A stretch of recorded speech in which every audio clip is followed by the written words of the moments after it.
Salut les amis, les signaux de trading. Et si on en parlait?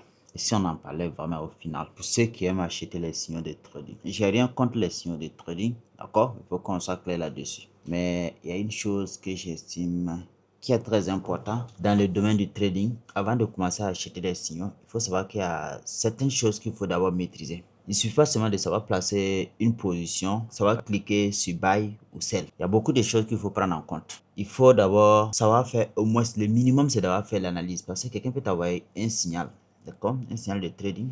Mais vous n'avez pas les mêmes capitaux.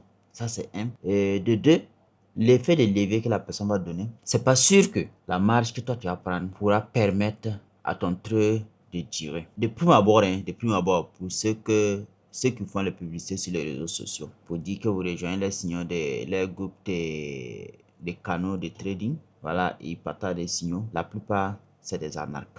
Beaucoup vont certainement vous dire utilisez tel lien pour créer un compte de trading bien entendu. Sachez que lorsque vous donnez le lien pour créer le compte de trading, chaque trade que vous prenez, en cas de perte, lui il encaisse quelque chose. Lui il encaisse une partie de vos pertes. En réalité, beaucoup font cela et ils utilisent cela comme un moyen de suivi. Je n'ai rien contre le business, d'accord? Il faut qu'on soit clair. Mais il y a certains en tout cas qui font les signaux de trading, que je connais personnellement, qui le font. Ils sont des traders professionnels, donc ils partagent des signaux, ils font des formations, ils font des accompagnements également. Et là, s'ils donnent des signaux de trading, peut-être personnellement je pourrais être intéressé. Mais je pourrais être intéressé, je dis bien je pourrais, ça ne veut pas dire que je le fais. Je pourrais éventuellement être intéressé, mais ça ne veut pas dire que je le fais. Parce que personnellement, j'aime faire des analyses propres moi-même et prendre mes positions. Parce que prendre les signaux de quelqu'un, ça donne beaucoup de choses en fait. Vous n'avez pas le même capital, ça c'est un. La marge que la personne va prendre, c'est pas sûr. C'est-à-dire la gestion des risques, le niveau des risques auxquels la personne peut s'exposer. C'est pas sûr que vous, votre compte, peut supporter ces risques. Vous imaginez quelqu'un qui trade par exemple avec un compte de 100 000 $. Et vous avez un compte de 100 $. Il vous donne une position. Certainement, si son compte de 100 000 $, il a juste pris la position avec une marge de 300 ou 400 $, avec un levier peut-être très élevé. Parce que plus la marge est petite, vous allez voir que la personne va prendre un levier élevé. Et plus la marge est grande, la personne va réduire les risques. Parce que facilement, il peut se faire cramer le compte. Mais vous n'avez pas toutes ces informations. Vous partez prendre ces signaux.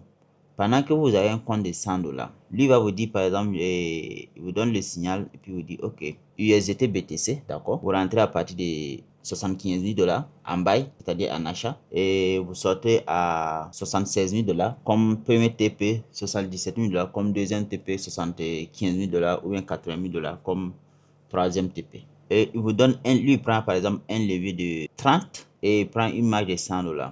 Vous aussi vous partez prendre par exemple une marge de, je dirais 50 $. Là, vous êtes pratiquement à la moitié de votre capital. Et vous prenez le même levier que lui. Ça veut dire qu'au moindre mouvement, dans le sens contraire, votre portefeuille sera bye bye, va cramer votre portefeuille. Donc, ce que je dirais en tout cas, avant de chercher à prendre les signaux de trading d'un trader, rassurez-vous que la personne soit un trader rentable, qu'il ait vraiment fait ses preuves sur le marché. Ça, c'est un.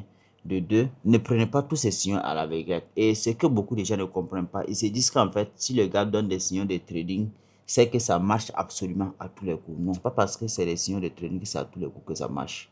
Même celui qui prend les signaux, dans les signaux de trading, tape des SL souvent. Donc, prenez vos précautions, prenez en compte certains détails, voilà, avant de vous engager sur ce genre d'aventure qui pourrait peut-être vous mettre à l'abri de certaines pertes. Mais personnellement, j'estime que prendre des signaux de trading, c'est très paresseux. Il faut qu'on le dise clairement. Prendre des signaux de trading de quelqu'un, c'est être paresseux.